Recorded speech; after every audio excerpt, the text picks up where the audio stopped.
وعلى آله وأصحابه المتأثرين بأتابعه أجمعين. أما بعد فأعوذ بالله من الشيطان الرجيم. بسم الله الرحمن الرحيم. قل إن كنتم تحبون الله فاتبعوني يحببكم الله. آمنت بالله صدق الله ومولانا العظيم وصدق رسوله النبي الكريم الأمين الرؤوف الرحيم. إن الله وملائكته يصلون على النبي يا أيها الذين آمنوا صلوا عليه وسلموا تسليما. الصلاة والسلام عليك يا سيدي الصلاة والسلام عليك يا سيدي يا حبيب الله. الصلاة والسلام عليك يا سيدي يا رسول الله. الصلاة والسلام عليك یا سیدی یا حبیب اللہ یا رحمت للعالمین یا رحمت للعالمین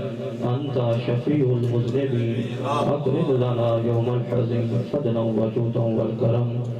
بعد از حمد و صلاة حضور سیدی و مرشدی ہر حال میں دستگیری فرمانے والے قبلہ عالم اعلی حضرت صاحب دامت برکاتہم القدسیہ حضور سیدی و مرشدی ہر حال میں دستگیری فرمانے والے قبلہ عالم صاحبزادہ والا شان دامت برکاتہم القدسیہ اور معزز سامعین، اللہ تعالیٰ کے کرم اس کے فضل کے ساتھ زندگی کی ان خوبصورت ساتوں میں ہم اپنے آقا کریم رؤوف رحیم علیہ السلام کے ذکر پاک کی محفل میں حاضر ہو کر اللہ کریم اور اس کے حبیب کریم علیہ السلام کا ذکر پاک کر رہے ہیں اور سن رہے ہیں. یہی ذکر پاک دنیا و آخرت میں ہمارے کام آنے والا ہے. یہ بات یاد رکھیں کہ جن گھروں میں حضور کا ذکر ہوتا ہے، جن گھروں میں حضور علیہ السلام کے میلاد پاک کی محفل سجائی جاتی ہے، وہ گھر ان گھروں پہ کس طرح اللہ تعالیٰ کی رحمتیں نازل ہوتی ہیں، وہ گھر کس انداز میں اللہ کریم کے انوار و تجلیات کا مرکز ہوتے ہیں. میرے آقا کریم علیہ السلام کا اپنے غلام کے گھر سے گزر ہوتا ہے. حضور دیکھتے ہیں کہ میرا غلام میرا میلاد منا رہا ہے، اپنے گھر میں میرے ذکر کی محفل کو سجائے بیٹھا ہے. تو حضور علیہ السلام نے ارشاد فرمایا، حضور ارشاد فرماتے ہیں کہ اے میرے غلام، تو میرے میلاد کی محفل سجا رہا ہے. ان اللہ تعالی فاتح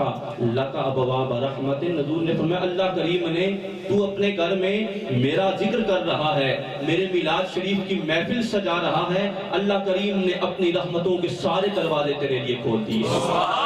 اللہ کریم کی رحمتیں اس انداز میں ان گھروں پہ نازل ہوتی ہیں، ان گھروں پہ برستی ہیں جن گھروں میں حضور کا ذکر ہوتا ہے، حضور کے ذکر کی محافل سجائی جاتی ہیں. حضور نے ارشاد فرمایا کہ جو حضور کے ذکر، حضور نے فرمایا جو میرے میلاد کی محافل میں حاضر ہوتے ہیں، حضور نے ارشاد فرمایا والملائکۃ کلھم یستغفرون لک. حضور فرماتے ہیں اللہ کریم کے سارے فرشتے تیرے لیے مغفرت کی دعا کر رہے ہیں، رب کی بارگاہ سے تیرے لیے مغفرت مانگ رہے ہیں. سامعین محترم، اس سے بڑھ کر اور سعادت کیا ہو سکتی ہے کہ انسان کو اللہ کریم ایسے لمحات میسر فرمائے، ایسے لمحات عطا کرے کہ جن لمحات میں انسان اپنے آقا کریم علیہ السلام کے میلاد شریف کی محفل میں حاضر ہو کر حضور کا ذکر کرے اور حضور کا ذکر سنے. اللہ تعالیٰ ہمیں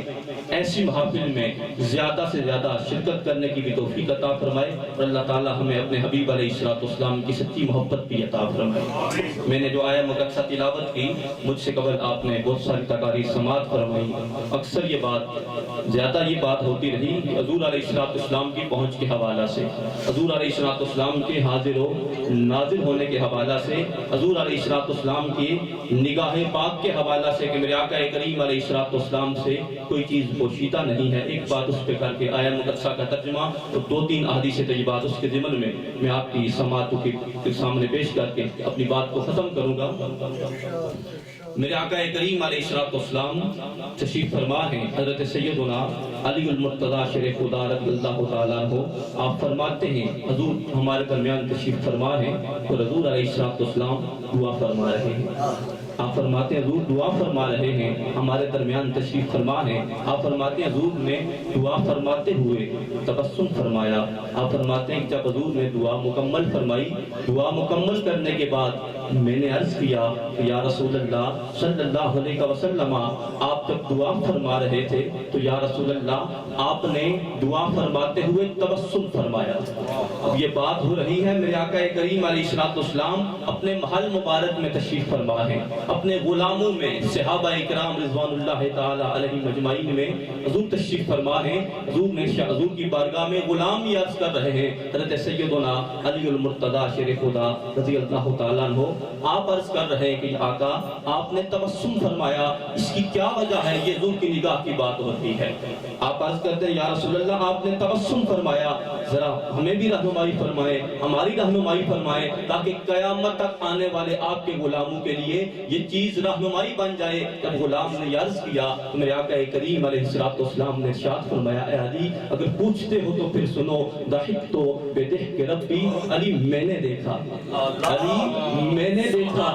میرا رب اپنی شان قدرت کے ساتھ تبسم فرما رہا ہے، میں نے اپنے رب کی سنت پہ عمل کرتے ہوئے تبسم فرما رہا ہے۔ اب وہ نگاہ مصطفیٰ کریم علیہ الصلوۃ والسلام جو اپنے غلاموں میں جلوہ فرما ہو کر اللہ کریم کے انوار و تجلیات کا بلا حجاب مشاہدہ فرمانے والی ہے، اس نگاہ سے یہ غلام کیسے پوشیدہ ہو سکتے ہیں؟ ان غلاموں کا اندر کیسے پوشیدہ ہو سکتا ہے؟ اس لیے سامنے محترم یہ عقیدہ بھی ہمارا ہے، لیکن یہ بات یاد رکھیں کہ غلام جہاں بھی ہوتا ہے، جس کیفیت میں بھی ہوتا ہے، فریاد جو کرے امتی حال زار میں، فریاد جو کرے امتی حال زار میں، ممکن نہیں کہ خیر البشر کو خبر نہ ہو۔ غلام جب حضور کی محبت میں تڑپتا ہے، دنیا کے کسی بھی کونے میں ہو، جب حضور کی محبت میں اس کا دل تڑپتا ہے، دل مچلتا ہے، میرے آقا کریم علیہ الصلوۃ والسلام ضرور اس پہ کرم فرماتے ہیں۔ اس لیے سامنے محترم یہ حضور کی محبت کی محافل ہے، یہاں سے ہمیں حضور کی محبت ملتی ہے، یہاں پہ ہم آتے ہیں، ہمارے دلوں میں حضور کی محبت پیدا ہوتی ہے، حضور کی محبت بڑھتی ہے، اور پھر وہ محبت ہمیں کدھر لے کے جاتی ہے؟ وہ محبت ہمیں ہمارے آقا کریم علیہ الصلوۃ والسلام کی اتباع کی طرف لے کے جاتی ہے۔ حضور نے ارشاد فرمایا جو مجھ سے محبت کرتا ہے، حضور فرماتے ہیں کہ اس کو چاہیے کہ وہ میری اتباع کرے، اور حدیث پاک میں آتا ہے حضور نے فرمایا کہ جو جس سے محبت کرتا ہے وہ اس کی اداؤں کو اپناتا ہے۔ اللہ کریم قرآن کریم میں ارشاد فرماتے ہیں قل ان کنتم تحبون اللہ، اے میرے حبیب علیہ الصلوۃ والسلام آپ ارشاد فرما دیجئے، اے میرے حبیب علیہ الصلوۃ والسلام آپ ارشاد فرما دیجئے قل ان کنتم تحبون اللہ، اگر اے لوگو اگر تم اللہ سے محبت کرتے ہو، اگر تم اللہ کریم سے محبت کرتے ہو، فاتبعونی، حضور کو اللہ کریم فرما رہے ہیں کہ آپ ارشاد فرما دیجئے کہ اے لوگو تم میری اتباع اختیار کرو، تم میری غلامی کا توق اپنی گردن میں ڈال لو، تم اپنی رخ کو میری بارگاہ کی طرف کر لو۔ حضور فرماتے ہیں کہ جس کی گردن میں میری غلامی کا توق آ جائے گا، جس بندے کی زندگی کا اٹھنا بیٹھنا میری اداؤں کے مطابق ہو جائے گا، جس بندے کے معاملات میری اتباع میں ہو جائیں گے، جو بندہ جو بھی کام کرے گا پہلے اس کی نگاہ میری طرف آئے گی کہ میرے آقا کریم علیہ الصلوۃ والسلام نے میری اس معاملے میں کیا رہنمائی فرمائی ہے۔ حضور فرماتے ہیں میں اسے یہ غلامی اور یہ سند عطا کرتا ہوں، یحببکم اللہ، یہ رب فرما رہا ہے اے میرے حبیب علیہ الصلوۃ والسلام اگر آپ کا غلام بن گیا، اگر کسی کے گردن میں آپ کی غلامی کا توق آ گیا، اگر کسی کا اٹھنا بیٹھنا آپ کی محبت کے مطابق اور آپ کی اتباع کے مطابق ہو گیا، تو اے میرے حبیب علیہ الصلوۃ والسلام پہلے وہ کہتا تھا مجھے اللہ کریم سے محبت ہے، پھر میں رب یہ اعلان فرماتا ہوں کہ مجھے رب کو وہ بندہ بڑا محبوب ہے۔ اور اللہ جب محبت کرتا ہے تو پھر یہ تو وارے ہی نیارے ہو جاتے ہیں، بہت ساری حدیث اس پہ بھی پیش کی جا سکتی ہے، لیکن میں حضور کی اتباع کے حوالہ سے کہ محبت ہمیں اتباع کی طرف لے کے جاتی ہے۔ سامعین محترم کی ہمیں حضور علیہ الصلوۃ والسلام کی جو محبت ہے وہ ہم سے یہ تقاضا کرتی ہے کہ ہم اپنے آقا کریم علیہ الصلوۃ والسلام کی اتباع اختیار کریں۔ حضور علیہ الصلوۃ والسلام نے ارشاد فرمایا، بے شمار میرے آقا کریم علیہ الصلوۃ والسلام کی احادیث طیبات، حضور علیہ الصلوۃ والسلام نے فرمایا اولو من یحاسب بہ العبد یوم القیامت الصلاۃ، کیونکہ نماز جب بندہ مسلمان ہوتا ہے، جہاں حضور نے دین کے ارکان کا ذکر فرمایا، وہاں حضور نے سب سے پہلے جب انسان مسلمان ہوتا ہے تو سب سے پہلے حضور نے نماز کا ذکر فرمایا۔ حضور علیہ الصلوۃ والسلام نے ارشاد فرمایا ہم غلاموں کے لیے، اے میرے غلاموں جب قیامت کا دن ہوگا، قیامت کے دن تم سے جس چیز کے متعلق سب سے پہلے سوال کیا جائے گا، سب سے پہلے تم سے جس چیز کے متعلق پوچھا جائے گا وہ نماز ہے۔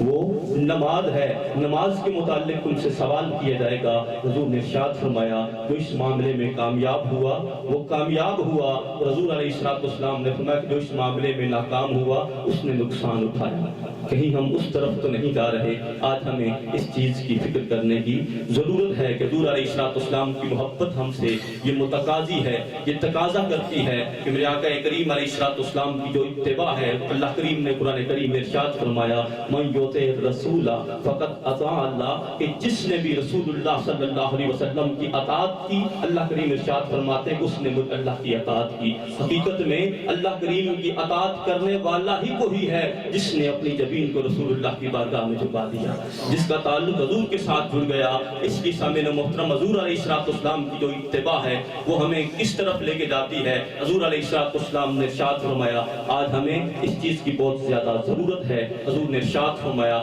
المؤمن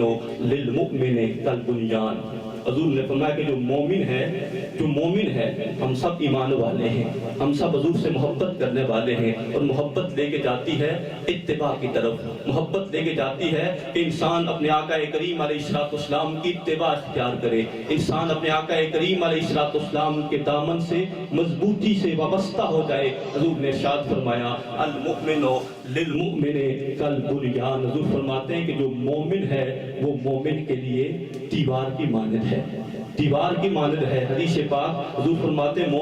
مومن کے لیے دیوار کی مانند ہے، یشد بعضہ بعضا، حضور فرماتے ہیں کہ جس دیوار کا بعض حصہ بعض کو مضبوط کرتا ہے۔ تو راوی کہتے ہیں کہ حضور علیہ السلام نے جب یہ ارشاد فرمایا تو شفقا بین اصابعہ، حضور نے اپنی انگلیوں کو اس طرح فرما دیا، یعنی حضور نے ارشاد فرمایا کہ اس طرح جس طرح دیوار کا بعض حصہ بعض کو مضبوط کرتا ہے، حضور علیہ السلام نے فرمایا کہ اسی طرح جو مومن ہے وہ مومن کے لیے مضبوطی کا باعث بنتا ہے، مومن کے لیے مضبوطی کا باعث بنتا ہے۔ جب بھی وہ دیکھتا ہے کہ اس کا کوئی بھائی اچھا کام کر رہا ہے تو اچھے کام میں اس کا معاون ہوتا ہے، جب بھی کوئی دیکھتا ہے کہ اس کا مسلمان بھائی کسی پریشانی میں ہے اس کی پریشانی میں اس کا مداوع کرتا ہے، اس کی پریشانی کو دور کرنے کا سبب بنتا ہے، اس کی پریشانی میں اضافہ نہیں کرتا۔ بہت وسیع مفہوم ہے حدیث پاک کا، لیکن ہم اگر اتنا یاد رکھ لیں، حضور نے فرما دیا یہ ہمارے آقا کریم علیہ السلام کی تعلیم ہے ہمارے لیے۔ حضور فرماتے ہیں کہ مومن آپس میں اس طرح ہیں،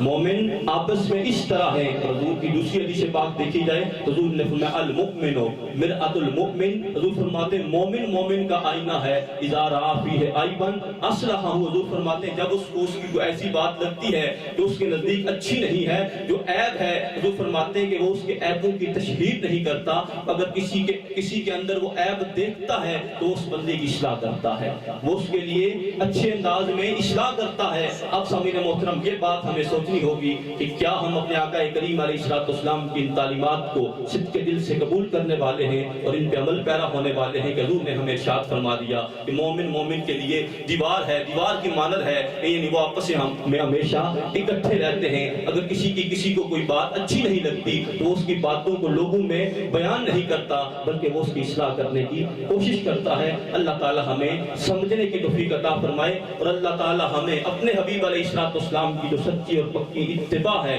سچی اور پکی جو محبت ہے وہ محبت عطا بھی فرمائے۔ اللہ کریم اپنے حبیب علیہ السلام کی ہمیں اتباع نصیب فرمائے۔ آخری حدیث پاک بیان کر کے میں اپنی بات کو ختم کرتا ہوں۔ میرے آقا کریم رؤوف رحیم علیہ السلام نے ارشاد فرمایا، حضور ارشاد فرماتے ہیں من کان یؤمن باللہ والیوم الآخر، حضور فرماتے ہیں جو بندہ بھی ایمان والا ہے، جو بندہ بھی اللہ کریم اور یوم آخرت پر ایمان رکھتا ہے، حضور علیہ السلام نے ارشاد فرمایا، حضور فرماتے ہیں فلیکرم ضیفہ، حضور فرماتے ہیں اس بندے کو چاہیے کہ وہ اپنے مہمان کی تعظیم کرے، اس بندے کو چاہیے وہ اپنے مہمان کی تعظیم کرے۔ اور پھر دوسرے نمبر پہ حضور نے ارشاد فرمایا من کان یؤمن باللہ والیوم الآخر، حضور فرماتے ہیں جو بندہ بھی اللہ کریم اور یوم آخرت پر ایمان رکھتا ہے، حضور فرماتے ہیں فلا یؤذی جارہ، وہ بندہ کبھی بھی اپنے پڑوسی کے لیے تکلیف کا سبب نہیں بنتا۔ اور جو تیسری بات حضور نے ارشاد فرمائی، حضور نے فرمایا من کان یؤمن باللہ والیوم الآخر، حضور فرماتے ہیں فلیقل خیرا او لیصمت۔ حضور فرماتے ہیں کہ جو بندہ بھی ایمان والا ہے، ایمان والے کی یہ پہچان ہے، فلیقل خیرا، جب بھی بات کرتا ہے اچھی بات کرتا ہے، سبحان اللہ۔ اگر اس کی زبان سے کسی کے لیے خیر کا کلمہ نہیں نکل سکتا تو لیصمت، حضور فرماتے ہیں وہ خاموش رہتا ہے۔ اور سامعین محترم، حضور علیہ الصلوۃ والسلام نے ارشاد فرمایا انسان جو اچھی بات کہتا ہے، کسی کو اچھی بات بتاتا ہے، حضور فرماتے ہیں کہ وہ بھی انسان کے نامہ اعمال میں صدقہ شمار کیا جاتا ہے۔ اس لیے سامعین محترم، حضور نے یہ ہمیں ارشاد فرما دیا کہ مومن کی یہ شان ہے کہ اس کی زبان جب بھی کھلتی ہے اس کی زبان سے اچھے الفاظ نکلتے ہیں، اس کی زبان سے اللہ اس کے حبیب علیہ الصلوۃ والسلام کا ذکر نکلتا ہے، اس کی زبان سے قرآن کریم کی تلاوت نکلتی ہے، اس کی زبان سے حضور کی بارگاہ میں درود و سلام کا نذرانہ ہوتا ہے، حضور کی بارگاہ میں درود و سلام کا وہ نذرانہ پیش کرتا ہے۔ اللہ تعالی ہمیں ایسی ہی زبانیں عطا فرمائے جو زبانیں ہر وقت اللہ اور اس کے حبیب کے ذکر سے آباد رہیں، جو زبانیں جب بھی کھلیں کسی کے لیے بھلائی کا سبب ہوں، جو زبانیں جب بھی کھلیں کسی کے لیے رحمت کا سبب ہوں، ان زبانوں سے کبھی غیبت نہ نکلے، ان زبانوں سے کبھی کسی کے لیے ایسے الفاظ نہ نکلیں جو لوگوں کے لیے تکلیف کا سبب بنے۔ اللہ تعالی ہمیں سمجھنے اور عمل کرنے کی توفیق عطا فرمائے۔ وآخر دعوانا ان الحمد للہ رب العالمین۔